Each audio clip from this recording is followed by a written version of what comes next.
She slept on a shelter cot, ignored and invisible. Just another homeless woman everyone walked past without a second glance. But when a millionaire in a $1,000 suit walked through those doors, stopped dead in his tracks, and saluted her in front of everyone, the entire room went silent. What they discovered about her past would leave them speechless. Hello, if you're ready to hear the whole story, click subscribe and tap the notification bell. Type in the comments where you're watching from, because tomorrow, I will be giving you another story just as touching as this one, or maybe even crazier. And you don't want to miss it.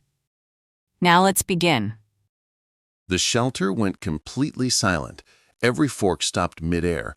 Every conversation died.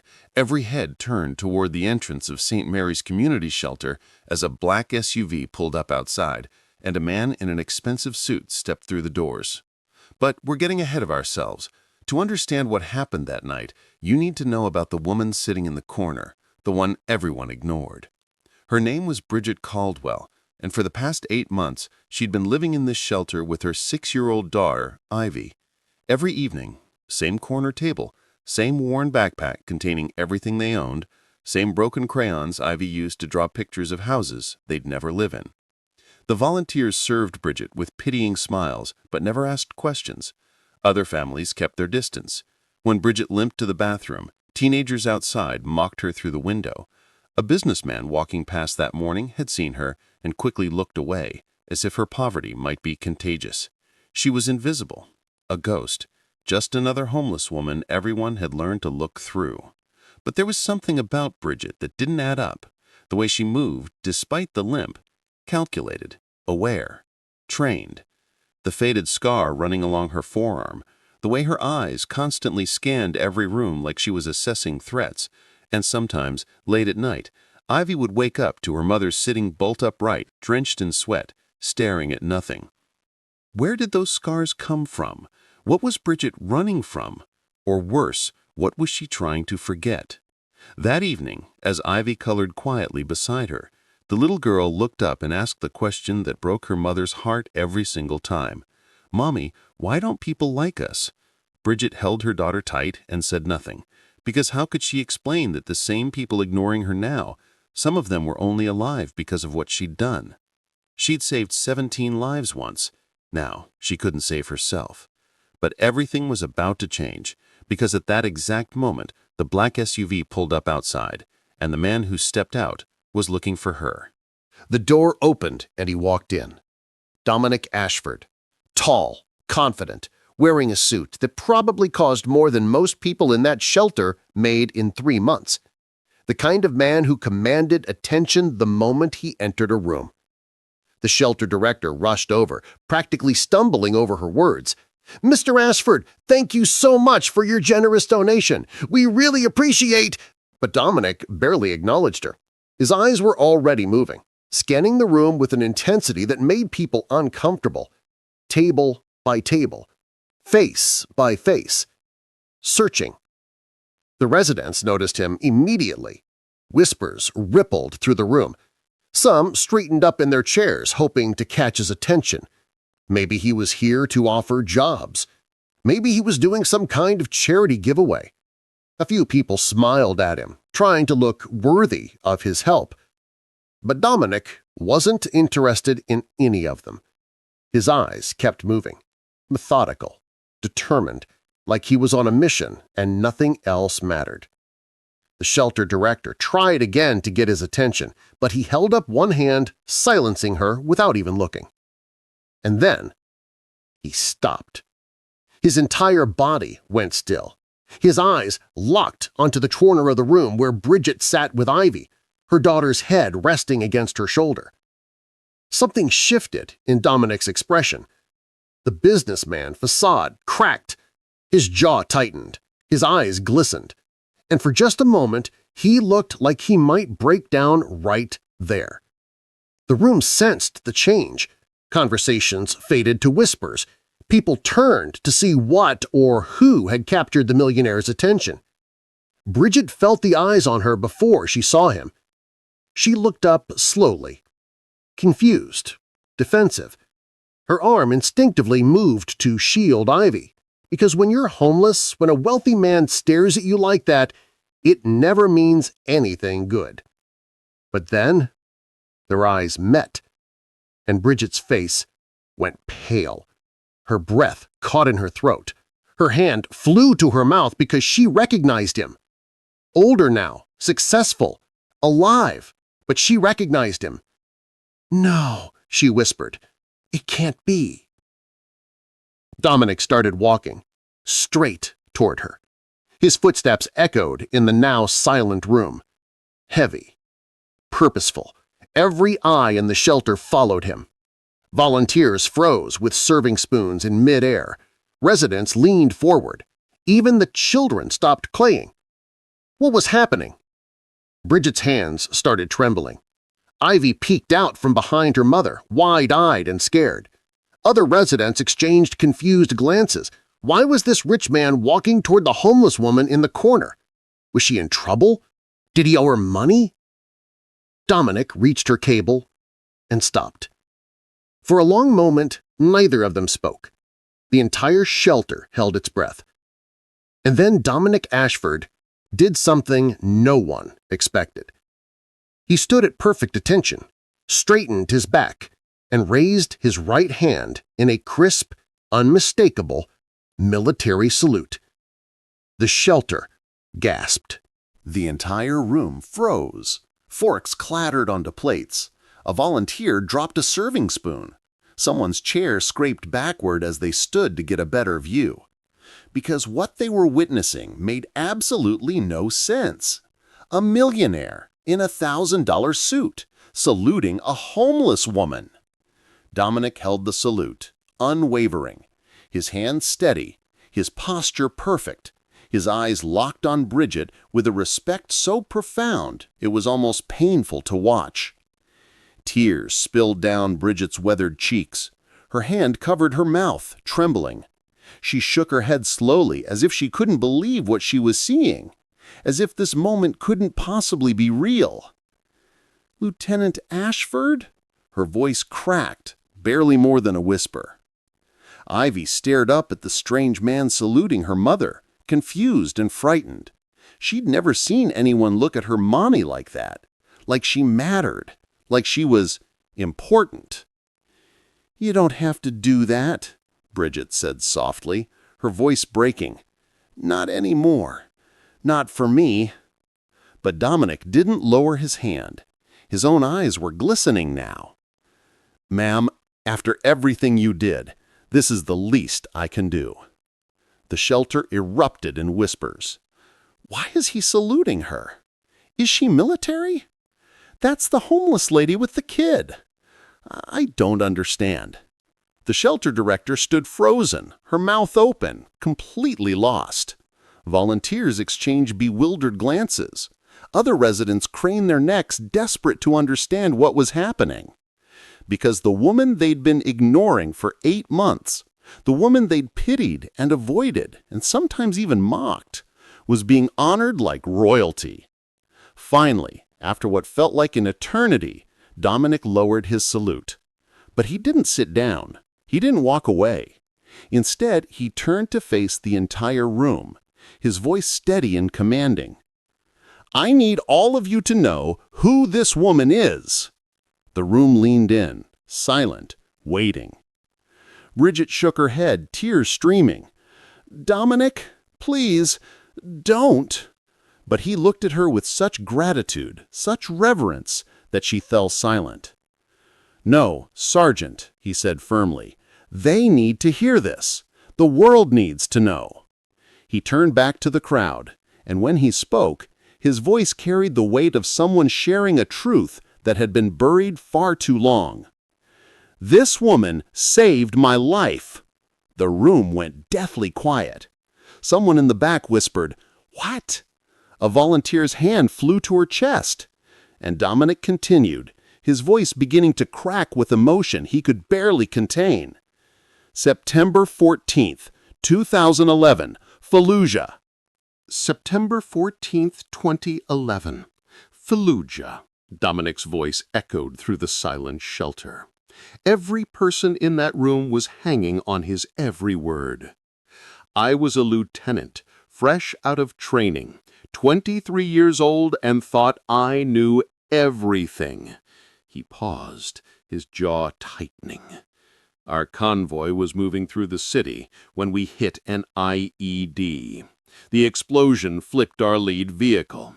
Fire everywhere, screaming, chaos. Bridget closed her eyes, her whole body trembling. The memories she'd buried for years were flooding back. I was trapped inside a burning Humvee, Dominic continued, his voice breaking. Shrapnel in my chest, couldn't breathe, couldn't move. The ammunition inside was cooking off from the heat. I knew I was going to die in there. The shelter was so quiet you could hear people breathing. And then I saw her. He pointed at Bridget, who was now sobbing quietly, her face in her hands. Sergeant Bridget Caldwell, our unit's combat medic. She came running through the smoke, through the fire, through enemy gunfire that was still ripping through the street. A volunteer gasped. Another covered her mouth. She pulled open that door, burned her hands doing it, and dragged me out. I was 200 pounds of dead weight, and she got me to cover. But she didn't stop there. Dominic's voice grew stronger, more intense.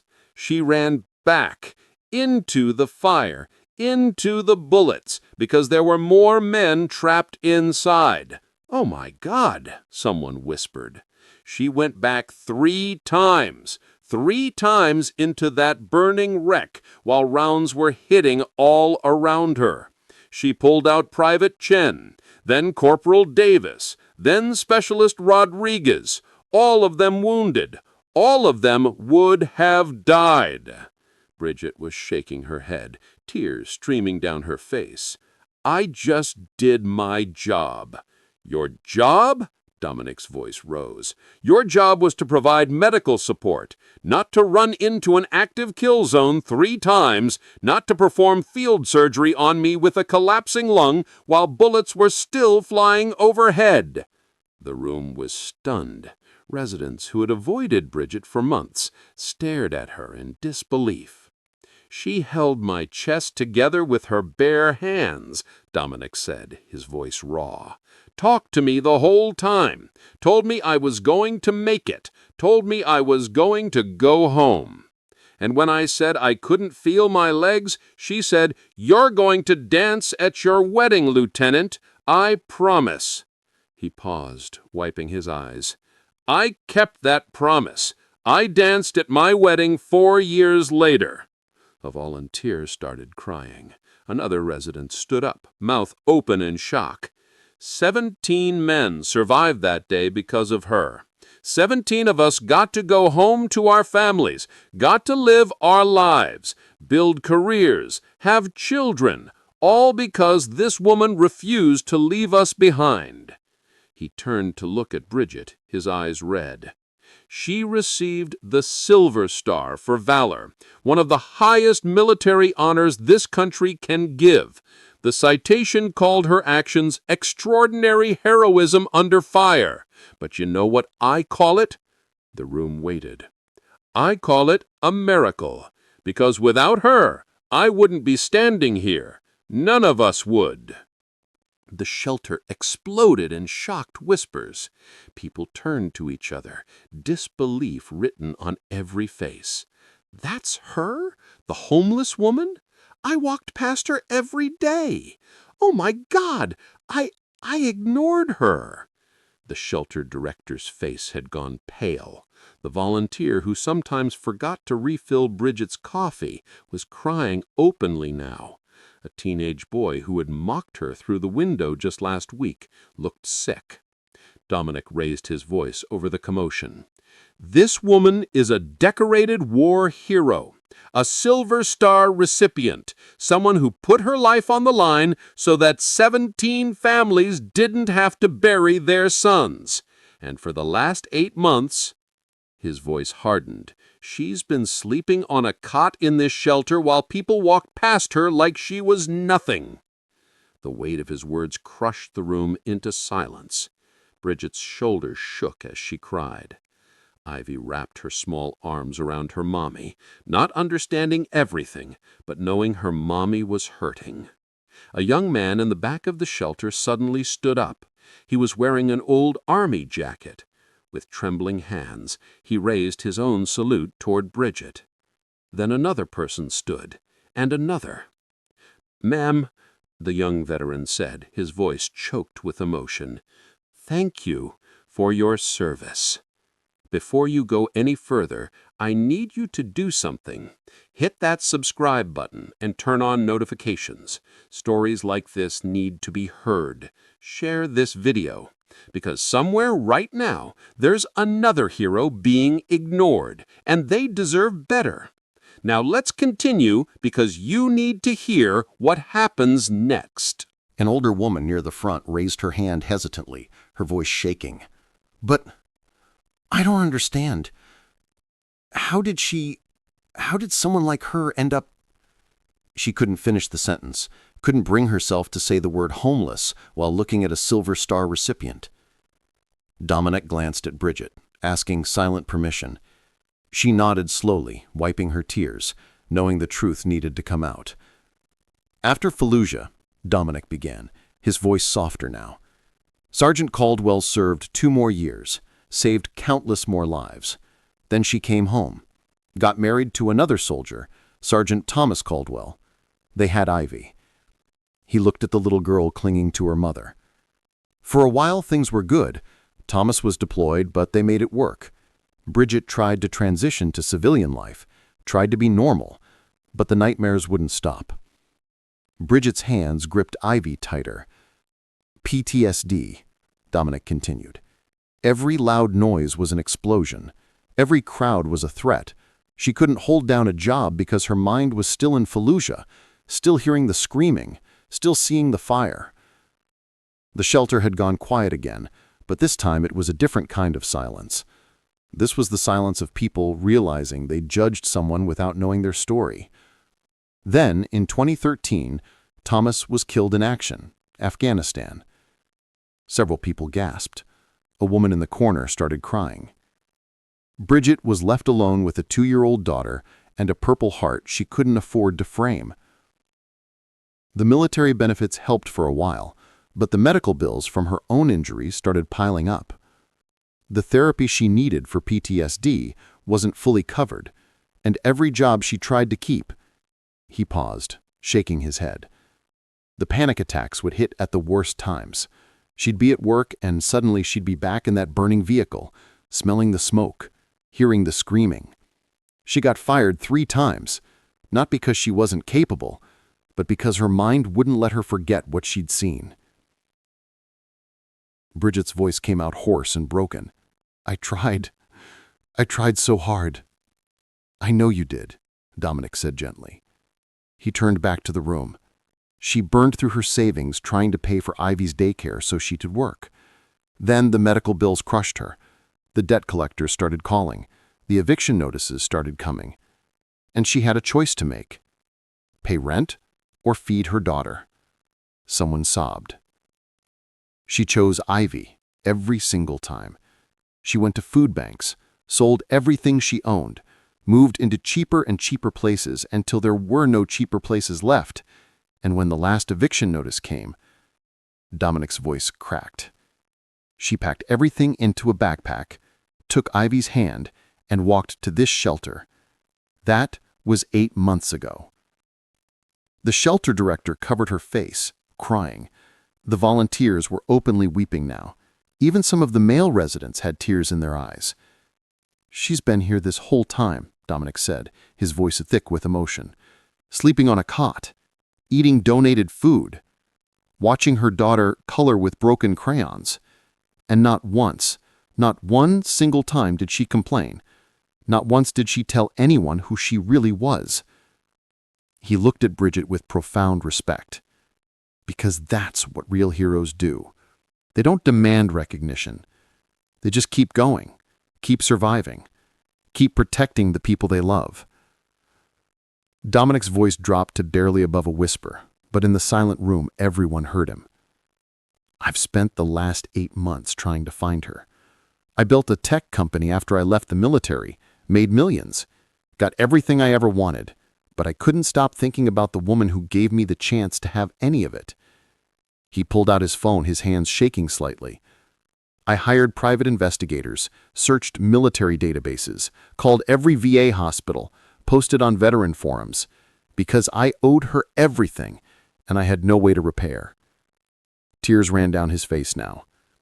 And then last week, a volunteer at a homeless outreach program recognized her name from an old military article. She called my foundation, and I came as fast as I could. Bridget was sobbing now, her whole body shaking. Ivy held her mother tight, confused but knowing something important was happening. You saved my life, Sergeant. You saved 17 lives, and the world just forgot about you. Let you fall through the cracks. Let you become invisible. He wiped his eyes and straightened his shoulders. But I didn't forget, and I'm not going to let you stay invisible anymore. Dominic reached into his jacket and pulled out a thick envelope. He placed it gently on the table in front of Bridget, his hands reverent, as if he were presenting something sacred. What is this?" Bridget asked, her voice barely audible. "Open it," Dominic said softly. Bridget's hands shook as she picked up the envelope. Ivy watched with wide eyes as her mother slowly opened it. Inside were documents, official-looking papers, and keys. Bridget pulled out the keys first, staring at them like they were from another world.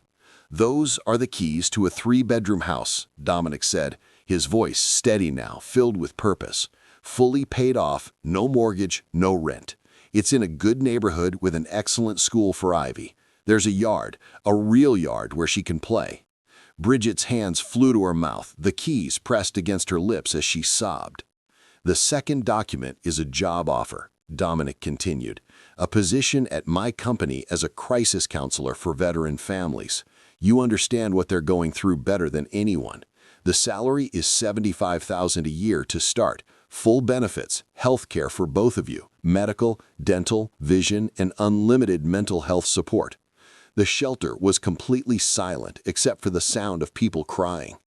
"The third document," Dominic's voice softened, "is a college fund for Ivy, fully funded, so she never has to worry about her future." Bridget couldn't speak, couldn't move. She just stared at the papers in her trembling hands while tears poured down her face. But she didn't reach for them, didn't clutch them to her chest like someone who'd just been handed a lifeline. Instead, she looked at Ivy, her beautiful, innocent 6-year-old daughter, who'd known nothing but shelters and food banks and broken crayons. The little girl who asked, why didn't people like them? The child who deserved so much more than the world had given her. And Bridget's voice came out in a broken whisper that shattered every heart in that room. "I just wanted to make sure you all made it home to your families." She looked up at Dominic, tears streaming. "Even if I lost mine in the process." The weight of those words crushed the shelter into silence because everyone suddenly understood.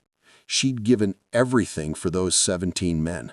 Her peace of mind, her ability to function normally, her career, her stability, and indirectly her husband, because he'd still been serving when he died, part of the same military family she'd sacrificed so much for.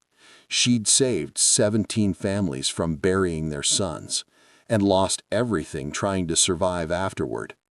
Dominic dropped to one knee beside her table, his own tears falling freely now. When he spoke, his voice was raw with emotion. "You did get us home, Sergeant. All of us. I got married, had 2 kids, built a company, lived the life I dreamed of." He paused, his voice breaking. "But you paid the price for it. You carried the weight while we moved on. And that's not right. That's not fair." He gestured to the envelope. "This isn't charity, Bridget. This isn't me doing you a favor. This is a debt I will never be able to fully repay. You saved my life so I could build mine." He took a shaky breath. Now let me help you rebuild yours." Bridget covered her face with both hands, the papers and keys falling onto the table as she broke down completely.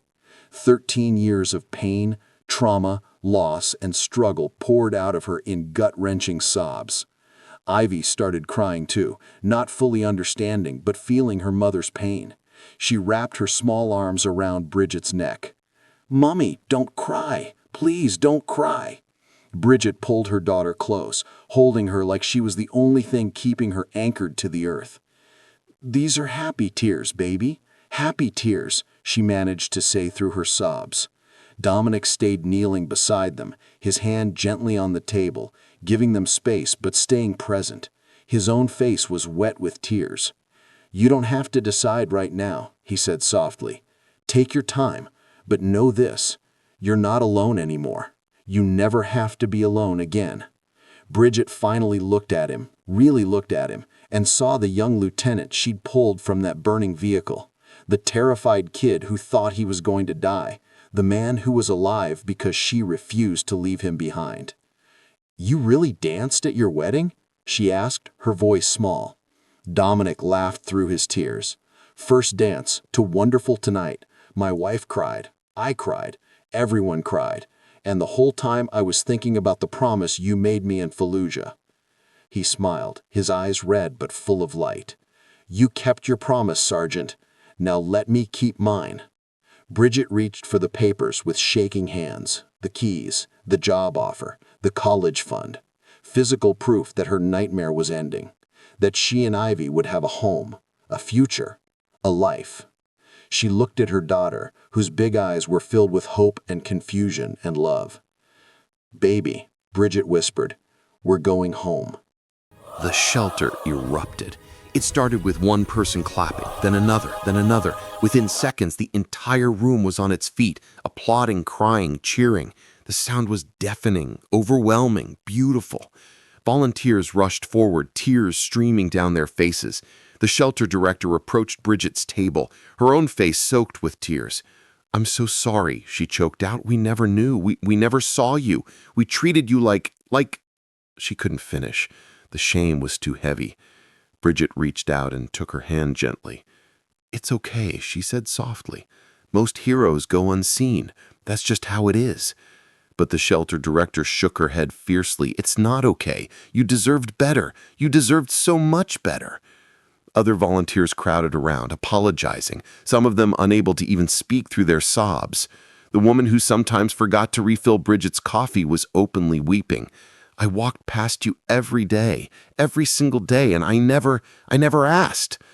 More people approached, residents who had avoided her, people who'd whispered about her. The businessman who'd looked away through the window had somehow heard what was happening and stood at the back of the room, his hand over his heart, tears in his eyes. Then the young veteran who'd saluted earlier pushed through the crowd. He stood at attention in front of Bridget, his voice shaking. "Ma'am, I served in Iraq, 2015. I came home broken, just like you, lost everything, just like you, ended up here, just like you." He swallowed hard. "But hearing your story, knowing that someone like you, a real hero, went through the same thing, it makes me feel less alone." He saluted her again, holding it firm. "Thank you for your service, Sergeant, and thank you for showing me that falling down doesn't mean we're broken forever." Bridget stood up slowly, her legs shaky, and returned his salute. Two warriors, both wounded, both forgotten, recognizing each other in a way no one else could understand. Then something remarkable happened. Another veteran in the shelter stood and saluted. Then another person stood, not military, just someone who understood sacrifice. Then another, and another. Within moments, the entire shelter was standing, some saluting, some with hands over hearts, some just standing in respect, in awe, in recognition of a hero they had overlooked for 8 months.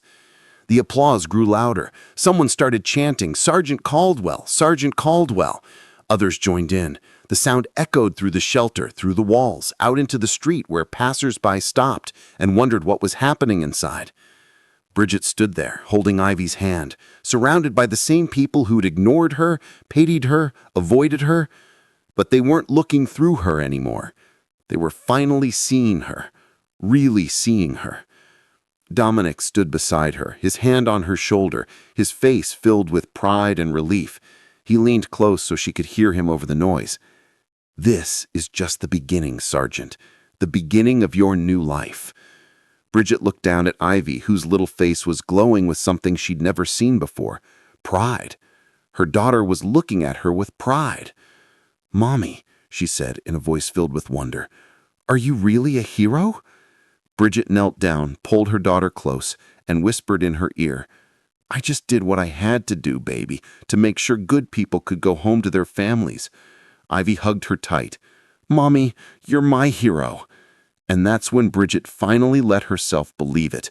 After 13 years of carrying guilt, trauma, and shame, after losing everything and rebuilding nothing, after becoming invisible to a world she'd bled for, she finally let herself believe that maybe, just maybe, she was worthy of being saved too. Dominic straightened up and addressed the room one final time, his voice cutting through the applause. "From this day forward, I want everyone in this room to remember something." The crowd quieted, listening. "Don't ever ignore someone because they seem ordinary, because they're struggling, because they're homeless or broken or lost." He paused, looking around at every face.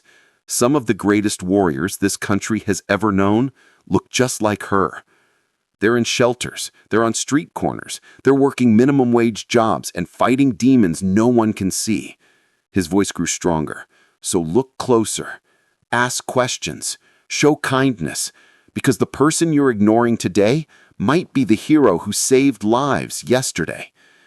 The shelter erupted again in applause, but this time it wasn't just for Bridget. It was for every invisible veteran, every forgotten hero, every person who'd served and sacrificed and then been left behind by the very country they'd protected. If this story is moving you, I need you to do something right now. Share this video. Send it to someone who needs to hear it. Post it everywhere. Because somewhere right now, there's another Bridget Caldwell being overlooked, and your share might be what saves them. Hit that like button, drop me a comment telling me what you think, and let's make sure heroes like Bridget are never invisible again. The next morning, something changed at St. Mary's Community Shelter. The sun rose over the city like it did every other day, but this morning felt different. The air felt lighter. The world felt softer. And for the first time in 8 months, Bridget Caldwell woke up knowing she wouldn't be sleeping there again. She and Ivy packed their belongings, what little they had, the worn backpack, the broken crayons, a stuffed rabbit Ivy had gotten from a donation bin. Everything they owned in the world fit into 2 bags. But Bridget also held that envelope, the keys, the job offer, the promise of a future she'd stopped believing in. As they walked toward the shelter entrance, something extraordinary happened. The volunteers lined up on both sides of the doorway, the shelter director, the kitchen staff, the night security guard. People who'd served Bridget meals for months without really seeing her. They stood at attention as she walked past. Some saluted. Some placed their hands over their hearts. All of them had tears in their eyes. "Thank you, Sergeant," one whispered. "We'll never forget," another said. The shelter director stepped forward and hugged Bridget tightly. "You take care of yourself and that little girl, and you come back and visit us, you hear me? We need to remember what a real hero looks like." Bridget nodded, unable to speak through her tears. Other residents gathered too. The young veteran from the night before stood tall and saluted one more time. A mother with 2 kids thanked her. An elderly man who'd barely spoken to anyone in weeks reached out and squeezed her hand. "You gave me hope," he said simply. "If you can survive this, maybe I can too." Bridget stepped outside into the morning light, holding Ivy's hand. The same street where she'd been mocked. The same sidewalk where people had looked away. The same world that had forgotten her. But something was different now. People on the street stopped and stared, not with pity or disgust or indifference, with respect. Word had spread overnight through social media, through news outlets, through the invisible networks that connect communities. The homeless veteran who was a decorated war hero. The woman who'd been ignored while living in plain sight. A jogger stopped and nodded respectfully. "Thank you for your service, ma'am." A woman walking her dog approached carefully. "Are you Sergeant Caldwell? I saw the video. You're amazing." A construction worker across the street removed his hard hat and placed it over his heart. Bridget wasn't invisible anymore. Dominic's black SUV pulled up to the curb. He stepped out, smiling, and opened the back door for them. "Ready to go home, Sergeant?" Bridget paused at the vehicle door and looked back at St. Mary's Community Shelter one final time. The place that had housed her at her lowest point. The place where she'd felt most invisible. The place where her life had changed forever. She wasn't bitter. She wasn't angry. Because that shelter had kept her daughter safe and fed when she had nothing else. And now it would always be the place where someone finally saw her again. "Thank you," she whispered to the building, to the people inside, to the journey that had brought her to this moment. Then she helped Ivy into the car and climbed in beside her. Ivy pressed her face against the window, watching the shelter disappear behind them. "Where are we going, Mommy?" Bridget wrapped her arm around her daughter and smiled through her tears. A real smile. The first genuine smile in years. "We're going home, baby. We're finally going home." As the SUV pulled away from the curb and merged into traffic, the morning sun broke through the clouds. The rain from the previous night had washed the streets clean. Everything looked brighter, clearer, new. Bridget closed her eyes and let herself feel something she hadn't felt in 13 years. Peace. Not because her struggles were over, not because the PTSD would magically disappear, not because the memories of Fallujah would fade, but because she wasn't alone anymore. Because someone had remembered. Because her daughter would have a yard to play in and a school to attend, and a future that wasn't defined by broken crayons and shelter cots. Because after 13 years of falling, someone had finally caught her. The SUV drove through the city, past the people who'd once ignored her, toward a 3-bedroom house with a yard and a future and a second chance. And as they drove, Bridget held her daughter close and whispered the same words she had said to Dominic Ashford 13 years ago in the burning wreckage of Fallujah. "You're going to make it home. I promise."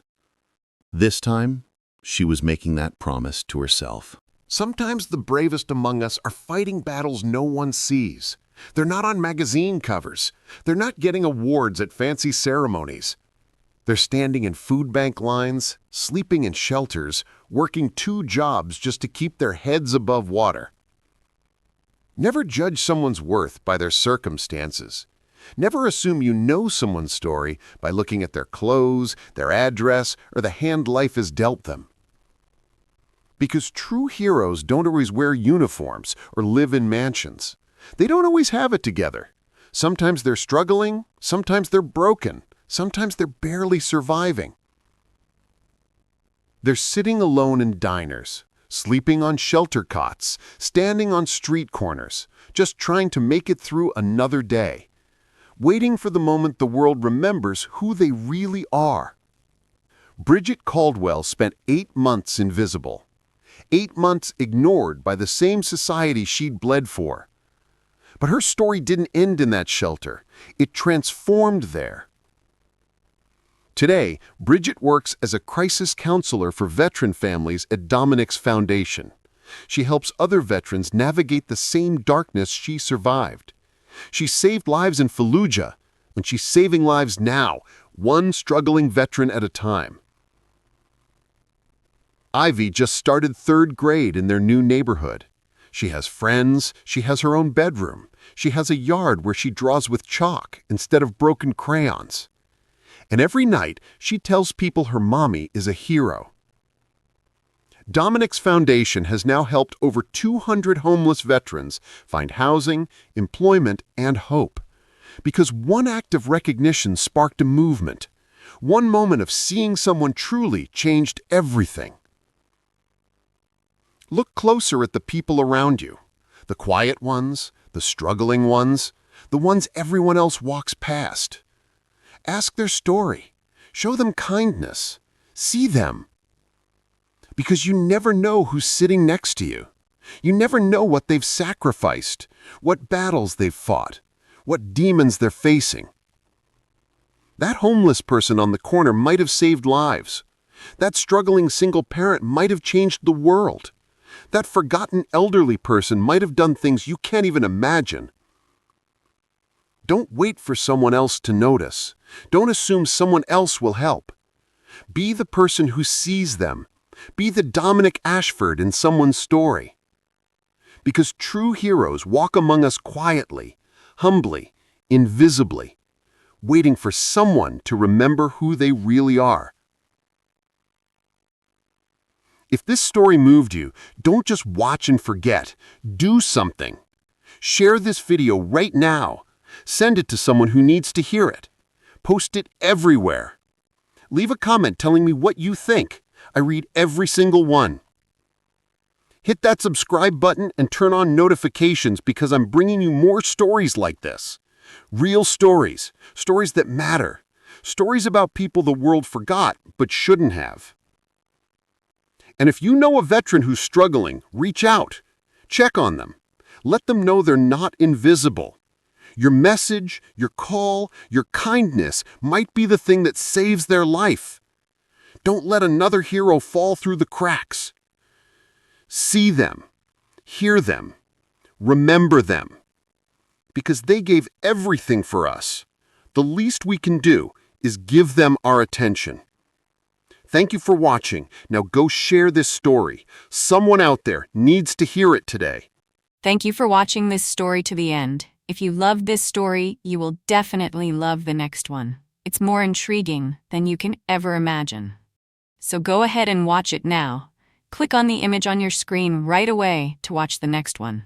And don't forget to subscribe to our channel. It helps and encourages us to share the best human interest stories you'd love.